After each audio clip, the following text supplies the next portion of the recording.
a congratulations to the re-election of Mayor Ali Clements of Austell, Georgia. I am so happy. You had the pleasure. We just met him. He's lovely.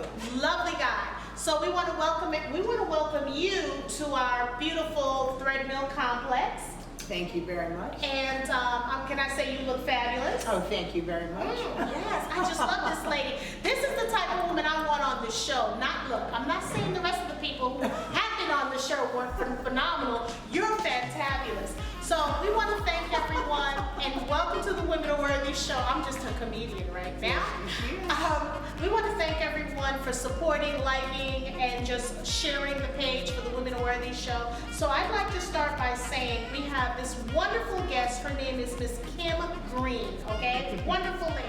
She has a company that's called Blank Page Consulting. Blank Page Consulting. And what I love about what you're doing is this lady, okay, y'all in love with Fantasia, okay? I'm sorry, right now I'm fanning out with you, okay? That's all right. When I was talking to her before, it was like we were like girlfriends. But now that the camera's on, I am just fanning out. This woman basically helped people write books, okay? She's done everything. Can you list, because when I was listing everyone that you helped, can I tell you, it was like my hand was hurting, okay?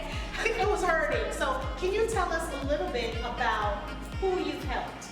Well, and who you actually also interviewed? Okay, well, I've interviewed a lot of people. A lot.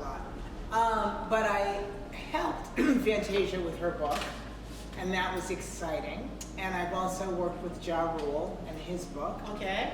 But that was not a perfect experience, but it was a good one. Okay. And I've interviewed everybody. So I've interviewed Queen Latifah, Patti LaBelle, Al Jarreau, who else? There's just so many. Public Enemy.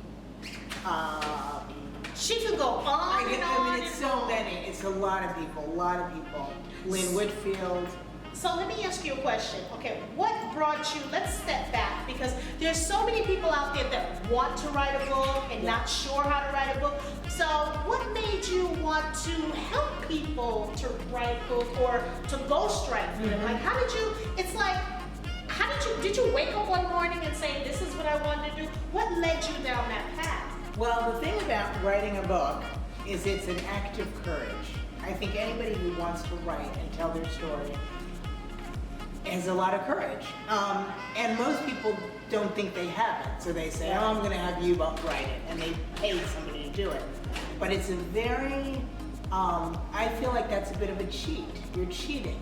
Because if you really have a story to tell and you really believe in something and you have something powerful to say, you should say it. So to me, I used to be a ghostwriter. And then I decided that I don't want to cheat people out of the experience of writing their own story. So that's how I became a coach. I decided, I got the credentials to be a coach, a life coach, and then I decided I'm going to coach writers. So, okay, so now that you're coaching writers, now, when you said something earlier about writing a book, because I have to write my book. And it is courageous to do something like that. Because what you're doing is you're being transparent. That's right. From, the stuff that I've gone through to where I am right now. Right. And I made sure I asked my brothers and siblings, they need to sign off on it because I'm going to tell the truth and nothing but the truth, so help me God. So, with me writing this book, I do know I'm going to be up for adoption soon because I'm going to be kicked out of my family, okay? And it's okay because I have my new family. That's right. But all fun and jokes aside, because I've received emails when I told people that you were going to be on the show. What's the first step if you want to, since you're a coach, what tips can you give those out there and myself in wanting to write a book? Well, one thing that I always say to my clients is that they first have to get community buy-in. So community buy-in is your children, your spouse, your family, your good friends, so that they understand that you're serious about what you're doing. So getting community buy-in is the first thing. Second thing, I say that they have to find a place in their home, a space that makes them comfortable, that they feel like they can be creative, and that is the place they deem their writing space. And the other thing I tell my clients is they have to figure out what time is best. So some people write at night, like myself. Some people have to write first thing in the morning. Some people write only on the weekends or right after church or whatever it is. But they have to find out when is their best time to write. And we'll talk about that. If they're my client, we'll talk about where it fits into their life. Because I want writing to be something that's comfortable. Right. I don't want it to be, because they used to always say you should write every single day.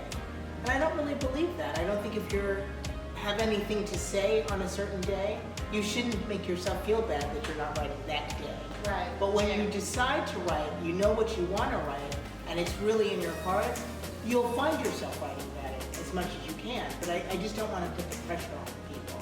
So when I have a client, we work on the time frame that they're going to write, and then they get reminders from me. Oh, wow. They get assignments from me. So I keep them on track because we have an end goal. So if we say we're doing 20 chapters, we work 20 weeks talking about it. They write every week. If it doesn't work out, we revise that week and they owe 2 chapters next week. So we're pretty rigorous about what we're doing, but because I believe that people should do what they say they want to do. I'm really into being in the integrity of people. I can tell because you said from ghostwriting to doing Right. this, so I can tell the integrity. You know, I'm just amazed because when you said you helped Fantasia with her book, and that's I mean, everyone else has their favorite when it comes to R&B. I mean, she just doesn't sing, she sang. Yeah, she's amazing. Okay, She's and amazing. she sings like a beautiful spirit. So, have you ever told anyone when they said they wanted to write a book, have you ever advised them like, bro, You know, I don't do that. Because if you want to write a book and you have a story to tell, I believe it's your right to be able to do it. And my job is to support you and make sure you do it. And I don't think there's any story that's not needed to be heard. True. All stories need to be heard for 2 reasons. One, that it always helps somebody else, but also because it cleanses the person and it allows them to live free after they get it all out. I'm digging you. I'm digging you more and more. Well, I appreciate So I'm digging you too. Thank you. So we're talking about writing a book. So my question to you, because I have so many questions, but one of the questions I have is, how far do you go back? Like, when do you decide? Because if you've had a plethora of things that you've gone through, because I do believe sometimes when you're writing a book, it's also to help or educate others, Yes, right? right. So how far do you go back? How do you know, like, okay, because there's so many things in here, Right. and sometimes to get it in here to on here, on paper, some people just can't do that. Right. So how do you know, attempt to bring that out? Because, hey guys, if you're looking for a writing coach, you know I'm going to send you to Gil, okay? Please, So send them to me. Right, so I just want to know, how do you, because sometimes you have people who have so many ideas or so many thoughts inside your head, how do you get that on paper? Well, you mean how do you hone it down? Exactly. Well, I think there's many ways to do it. You have to decide what is the thing that you're trying to do. Okay. So if they want to talk about childhood or something, then we'll go all the way back. But if the point of the thing is to talk about marriage, then we won't start in kindergarten. Gotcha. We don't need to do that. So we have to find the high points, and then that's what I help with. I kind of look at your life, we listen, we talk, we do a lot of talking, and then we sort of start to put together the themes. What are the things that keep reoccurring? Is there insecurity when you were little and it went all the way to your marriage? Is there illness? Was there always illness in your family? Was there abuse? Whatever it is, we try to string it together so it's thematic and it goes throughout the story. So what brought you to this where you want to be a coach? What led you here? The last project that I did, it was a great project. I loved it. I loved the people that I was working with. but it was a really personal story. And it was very intimate and beautiful, and it was just really a powerful story. But I realized that the person who was telling the story was missing out on the telling of it. Oh, okay, I got you. And I felt, this is so much work that I'm doing. It's a lot of work. It's not making money, basically, because there's so much to do, and there's not enough numbers, not enough money to pay for it. But also the emotional journey that I went on writing the book, I felt like, God, she should be writing this. This is her story. And then, of course, what happens is you interview people, you spend hours and hours. They tell their life story to you. You write it down exactly as they said it.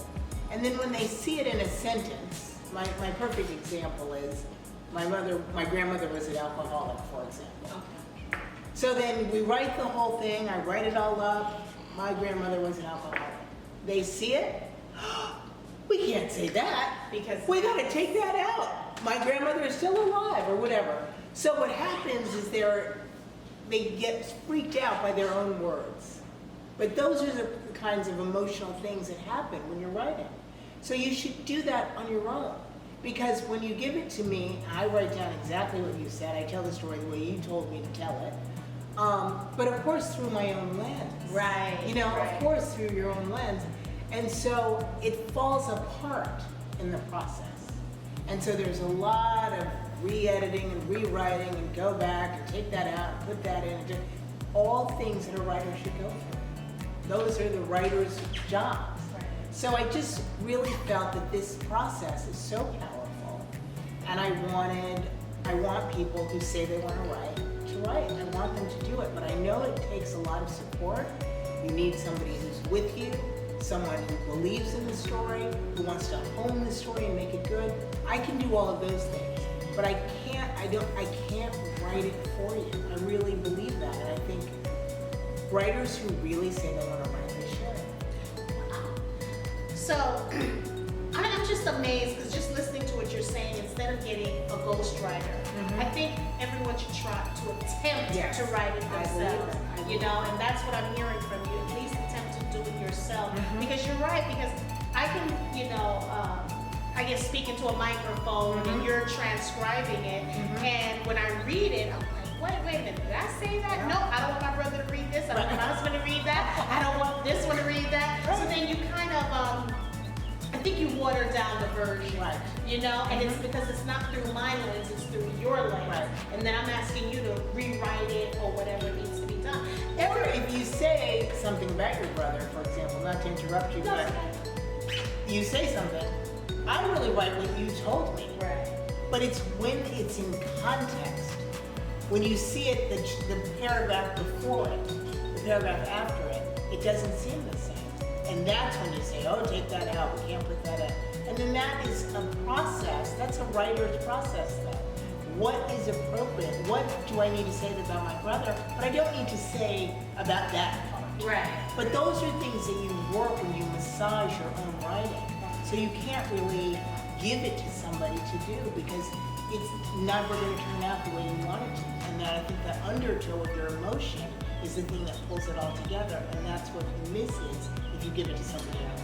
So what is your most favorite experience that you've had? I know they're all your favorite, but what experience have you had that you can name right now? Your single most favorite working with a client or what the book is about? If you can. Well, I will tell you, one of my favorite coaching stories is I was working with two women who are sisters.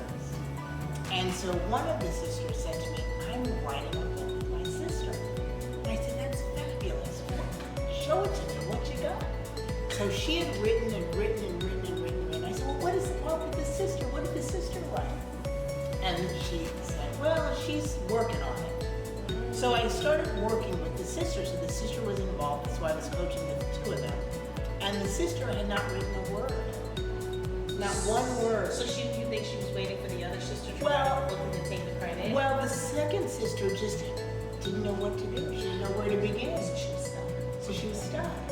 So to me, that's my favorite client story so far is because now I just work with the sister that had not started And now she's written pages and pages and pages and pages and pages and pages, and we're getting there. So I just think it's about having somebody accountable, who makes you accountable for what you're doing. And I think that that's what that's the beauty of what I'm doing. I feel that is, and then every day, every week we talk, she says, I'm getting better. I understand it now. I know what I'm doing. And that is a beautiful thing. It's a beautiful thing to see writers write. What and just to hear you say this, so out of your, and I want to ask you what client that you've worked with, a celebrity client, what book is your best? Because I'm sure all the books that you've helped with have been your best. So if you could go back to your, let's say, 10-year-old self, what would you tell her right now? My 10-year-old self, I would tell her that keep writing.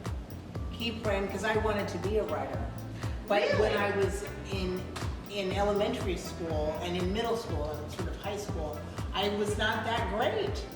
And I remember having a teacher be like, you get a C. And I remember going to her and being like, oh no, teach me, tell me what I need to do. So I tell everybody that critique and criticism is so important. And I've learned so much from everybody who says that's not good. That's how I've learned. Sit behind Bailey, please. Stand behind Bailey. Okay. So, since you said your 10-year-old self, that's what you would tell her to keep writing. What advice would you give someone out there who wants to be a writer, but they're not sure if they, they're doubtful and low self-esteem, and what advice would you give them? Chris, you next. Besides just to keep writing, to do a lot of reading. That's my advice, to read as much as you can.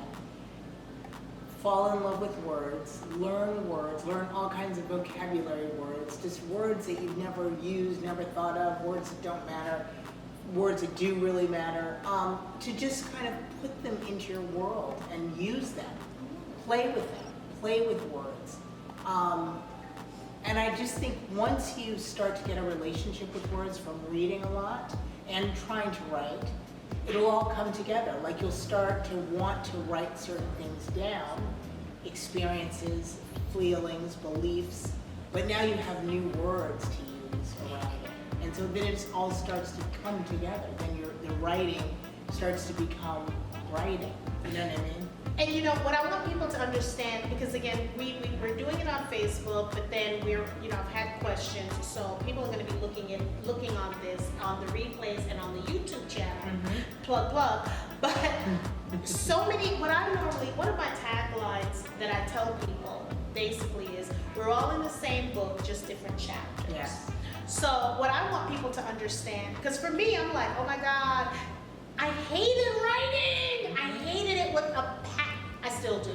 Yeah. But everybody does. What's made me like writing now is blogging, because I find it so much easier, especially when it's things that I like.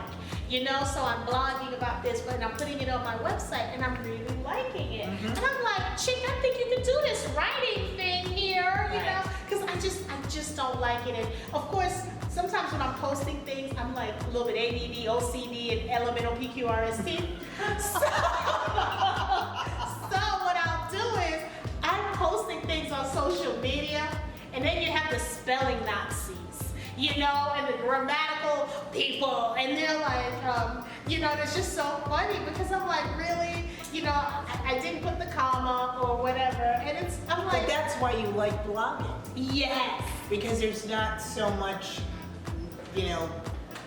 commitment to perfection. Exactly. Yeah. But the thing is, I've noticed when I blog, everything is much better, because if I blog if I blog the way I post, it would be a mess. Right. But I notice when I'm just blogging, I'm And like, flowing, yes, yeah. it flows. It just flows. Right. And I'm thinking, and I notice I'm critiquing myself, and I'm going back, and I'm changing things, and I'm like, okay, Jackie, stop. Because you don't want to dilute what you're doing, because when I'm blogging, I want it to be as if I'm speaking to Right. someone, Right. not that it's impersonal.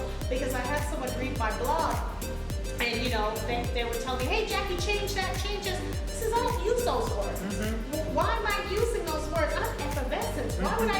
this Right. word, you know? So they were trying to change my speech through their lens. Right. You know, because normally I'm funny and I'm happy and, you know, so I want that to reflect in my blogging because you can't tell me I can't be a stand-up comedian now. But That's true. But that's I tell you that. Yeah, but I'm a legend in my own mind. But that's another story. Aren't we all? So, what is your next step? Where do you see yourself in 5 years? Well, I see myself not living in Georgia.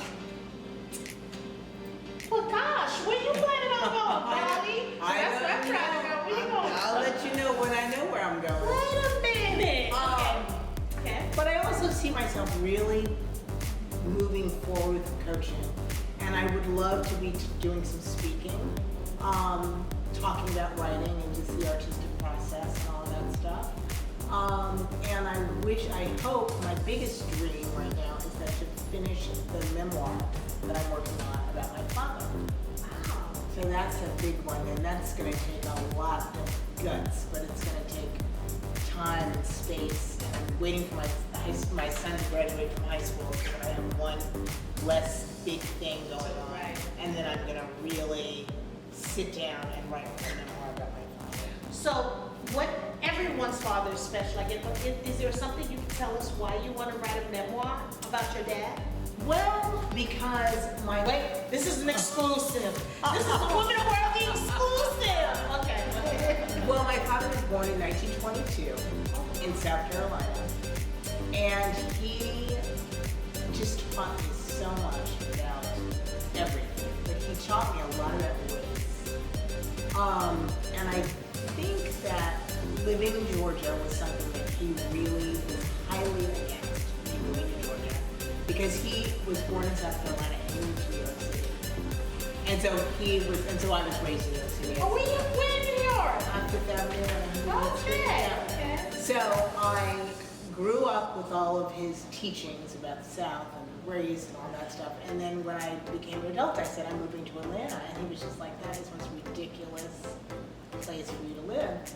So I got here and I've enjoyed it. I've loved it. I've lived here for 17 years almost. But he just taught me so many things about race and culture and politics and just all of this stuff. And it's just, I'm really thankful to what he taught me, even though a lot of it was hard to hear, hard to listen to. But in this changing world that we're in, it's happening real time. And I just kind of want to go back and sort of make a tribute to him, And honor to thank him really for just the hard lesson that he taught me. My father was very hard, so it wasn't, even though he was very funny and amazing, he was harsh and hard. And my mother died when I was young, so he strengthened me a lot. You know what? It's not funny, but this is ironic because for me, I was raised by males, my father, my grandfather, and I've noticed I don't have a lot of I have a lot of testosterone, so to speak. Yes. I don't, I'm now walking into my feminine walk because of the Women Are Worthy show, but, and it's just interesting to see how men and women react when there's a book, Men Are From Mars, Women Are From Venus. I'm like, I live on Mars, Right. you know? Right. So I understand, so it's good to see that you're writing a book, a memoir for your father, because so often, black men get a bad rap. That sometimes we need to give, not sometimes, when you have good men in your life, you need to, honor and just some sort of contribution or something towards them. So I'm really happy that you're doing that. Now, would you say writing or being a coach is it a lucrative field? It can be, and I'll tell you a little secret about that. Another exclusive, okay? What it is? Cha-ching, cha-ching, cha-ching! So, when I lived in New York, I worked for Sony Music. And one of my best friends there, she and I were like thick and thin, lunch every day, no money, same thing. Close.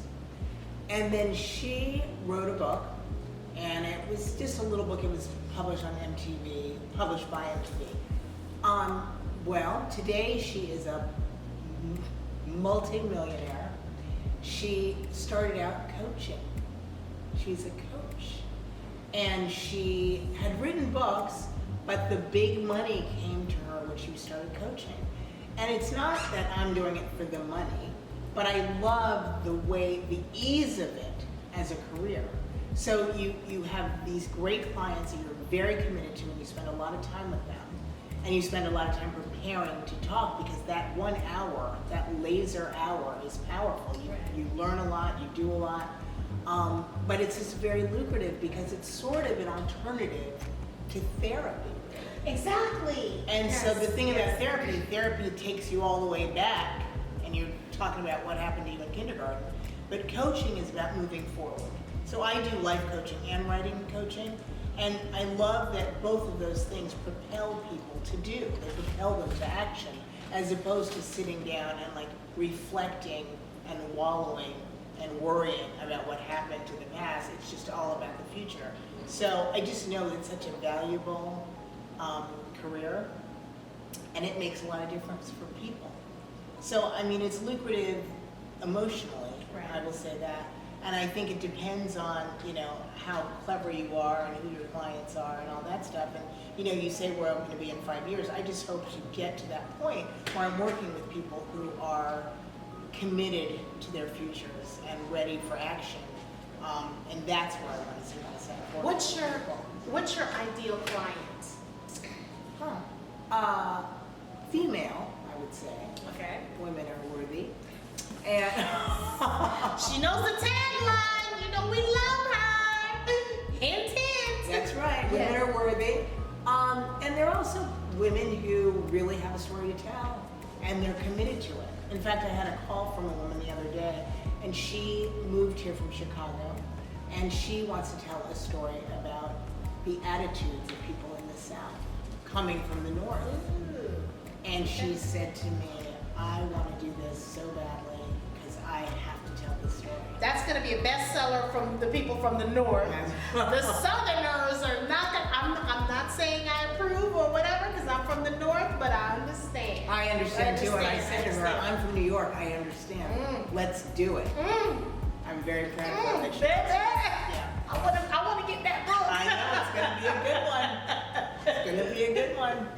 So with that said, we have interns in the studio.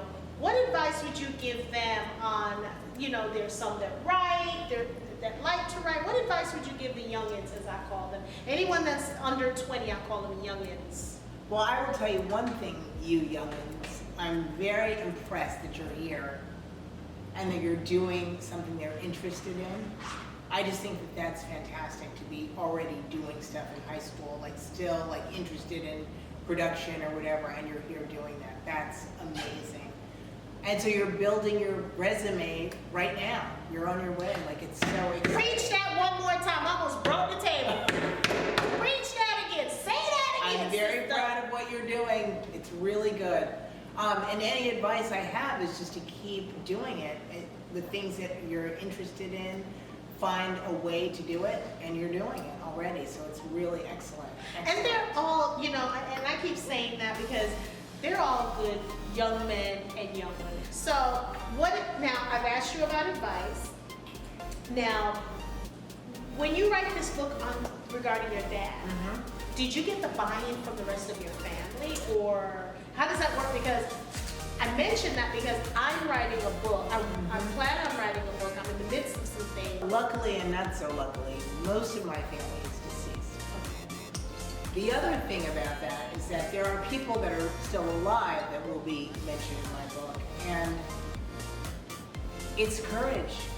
I just have to do it. I just have to write. I'm nervous. I have to write. I need to hear you say that because I'm nervous because, Because it's true.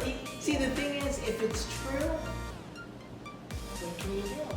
Somebody will say, well, I don't feel it was that way, but if it's your story. When you're writing your books and you're writing books, it's your story.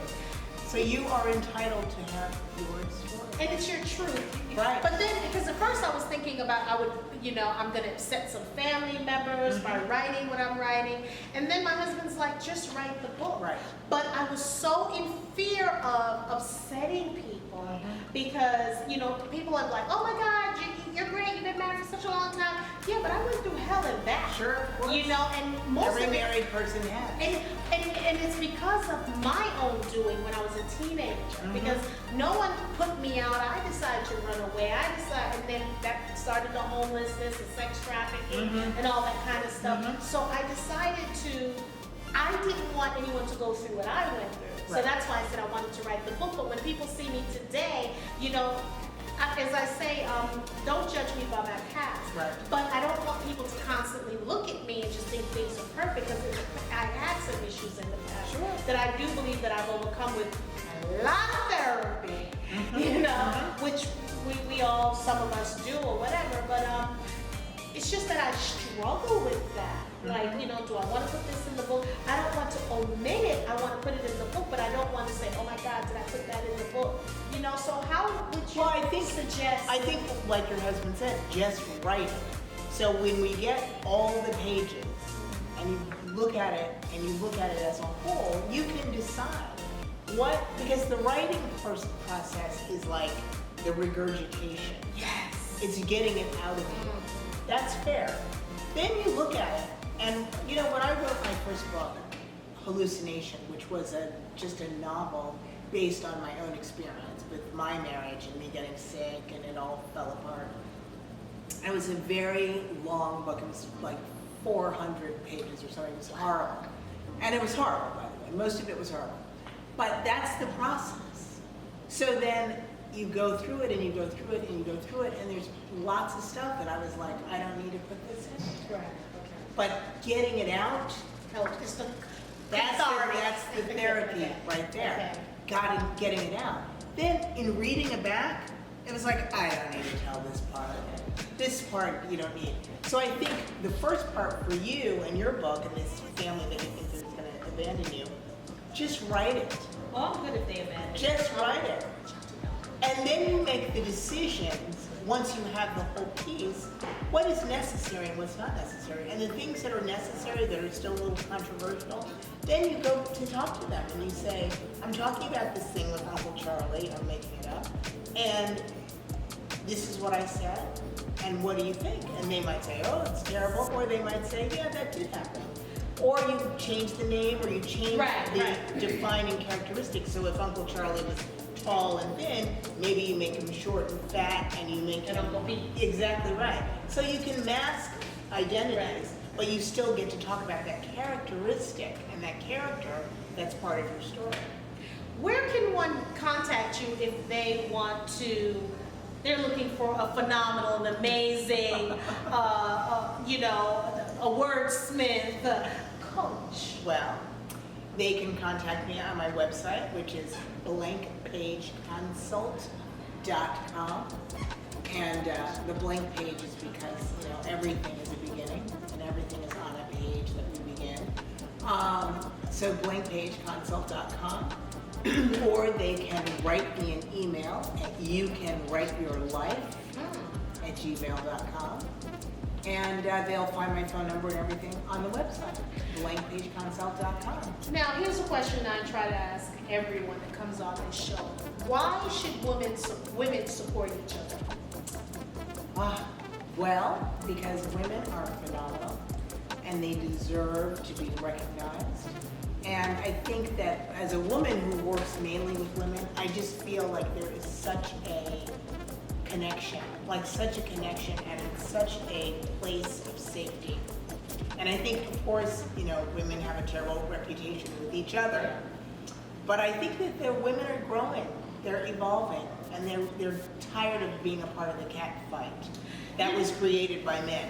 Yes, I agree with you. I definitely agree with you on that, especially because growing up in New York and knowing how the Fifth Avenue, the advertisers, how they were. Yeah. So that I know for a fact you are telling the truth.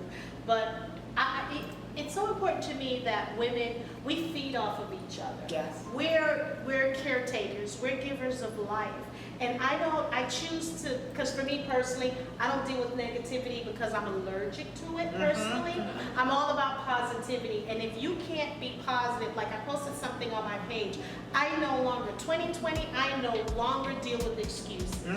I'm only dealing with changed behavior. Yes. So if you're gonna keep giving excuses, keep it moving. I don't have time. I'm an empath. about energy. I don't have time for the foolishness. Right now, it's a movement where women are supposed to be supporting each other, Right. loving each other. On this show, my job is not to judge you, my job is to love you. That's it. You come however you come, I'm gonna love you if you're positive. But if you're negative, you got to go. Yeah. So, you mentioned something very profound, and I would be remiss in not mentioning this. You were married at one point, and you said you got sick. Can we talk a little bit about that? Sure. You said, was it because of your illness that broke down your marriage? Yes. Or- really? Sure, yeah. He- It happens a lot. It's funny, when I first was diagnosed with lupus, I remember I called like the Lupus Foundation and all that. And then they used to give, when you have like a big disease, people give you phone numbers of people who have the same disease, which is sort of humorous in a lot of ways, but anyway. So they give you phone numbers and you're calling all these strangers and being like, you have the disease too. So it's sort of ridiculous, but it's important and it's supportive, I will say that. But I remember talking to people and them saying, wow, you're just married, and I just was diagnosed, so I'm still married. And they would say, oh, you know, good luck with that. Like, Really? the marriage is not gonna go that well after this. So I think chronic illness is like a new person who's moved into your house. It's like you, husband or wife or whoever, and then the disease. It gets its own room, it has its own food patterns, it has everything of its own. And I think the marriages that are young, or partners who are young and immature and not really fully formed, when they are at the altar and they say, death do us part, Sickness they're and health. and sickness, and that is, nobody understands that. No one's really talking about that, because they're thinking, you look beautiful in that dress, and we're going to Hawaii, and Yeah. life is about to be fantastic. So when that person who they've dreamed of becomes weak and sick and laying on a couch and not producing any money, it's like, this is not what I signed up for. And that was said to me. This is not what I signed up for. So I wrote that in my book, and in the novel. And I remember my ex-husband was furious about that. But you know, back to what we're talking about, that's true. He did say that, and I did write that. And so he started to argue and wanted to argue, and I said, it's my story, and I'm allowed to say it, because it happened to me. You are welcome to write yours, by the way. How did you bounce? How did you bounce back and not be a Lorraine Bobbitt? How did you bounce back from that? Because you're a strong woman. I mean, I've had a conversation with you prior to this, and you're an amazing. Just listening to you tell this story, you're an amazing woman, because this would have someone curled up in a fetal position. Oh, absolutely. 50 years later. Right. How did you bounce back from that? Because I know myself, and I had my father. Oh, okay. My father made me. Right. I'm telling you, he is why I'm here. And so he just taught me all the time that it's not about other people, it's about you. And you are the strength. And so I just knew that I had a lot of gifts, and if I could get well, I will deal with those gifts and use them.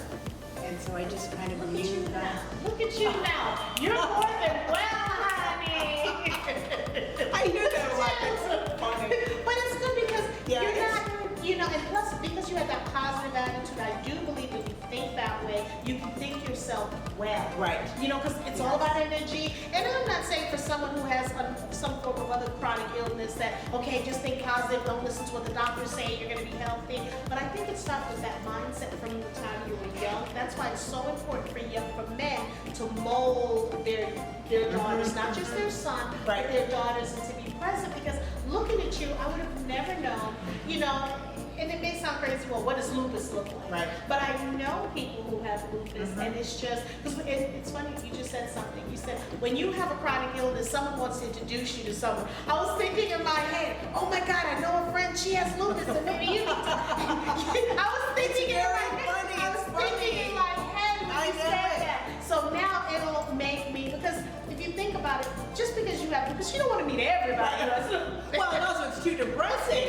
You don't want to be in a room full of people who have lupus, which is why I never went to the support groups, because I went to one where I conducted a writing workshop at a Lupus Foundation of America New York City chapter, and I have to tell you, it was stunningly upsetting to me, and I just couldn't believe it. I mean, I saw women who were wheelchairs and canes and crutches. I mean, I just was stunned. And I was just, it's not that I'm any better than them, but I just feel like it would be too depressing to me. It would make me, I would get sucked into it because I'm a sentient person. So as a coach, that's another good thing. Like, I'm able to really feel what you're not even saying. But I just felt I ingested all of that, their pain. And I just felt that it was really dangerous for me because I want to be around people who are well.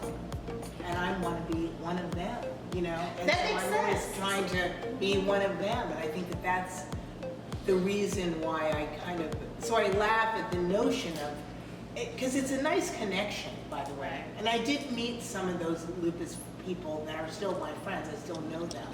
But I just don't want lupus to be the main thing in my life. It doesn't define it. Exactly It's just a right. part of your life. Exactly But it's not, right. hey, that's Lady with the Lupus. Right, you know? exactly. I Right. get it. We want to thank everyone for tuning into the Women Are Worthy show. And we have the wonderful Kim Green, who basically Blank Page Consulting, Right. and she's a coach. She's a life coach, so she's going to help you get your life right, okay? So if it's down, it's turning down, she'll bring it right side up. So we love what you're doing, and can you please tell the audience out there how to get in contact with you again if for some who may have just joined the show. Okay, my website is blankpageconsult.com, and you can email me at youcanwriteyourlife@gmail.com.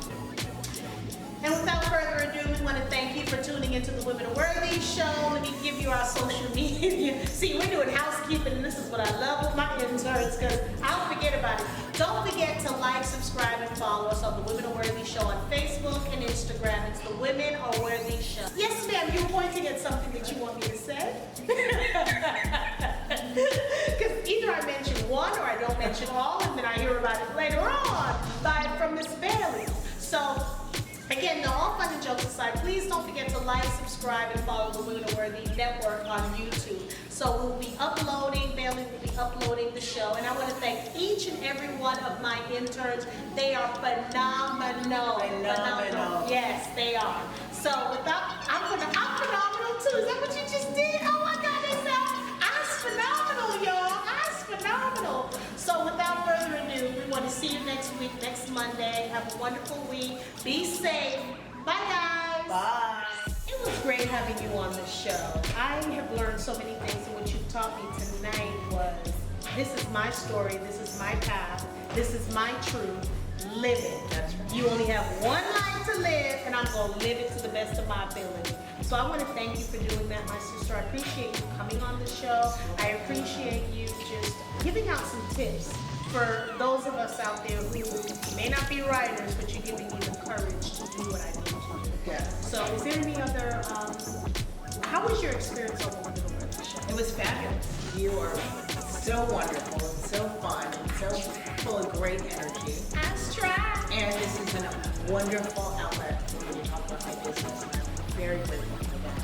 Thank you. And again, I want to thank the city of Austell for allowing us to do our show at the Threadmill Mall Complex. We really appreciate it. You know, from the Mayor Pro Tem, Valerie Anderson, the Mayor, Ali Clemens, to the city manager, everyone. We just want to thank Daryl Weaver for bringing this to the city. We really appreciate this, Kim Price. I just love this beautiful area that we're in, and we hope that you have found our home, which is your home, because I just love this area. It's just beautiful. It's a beautiful space. So thank you for tuning in, and bye.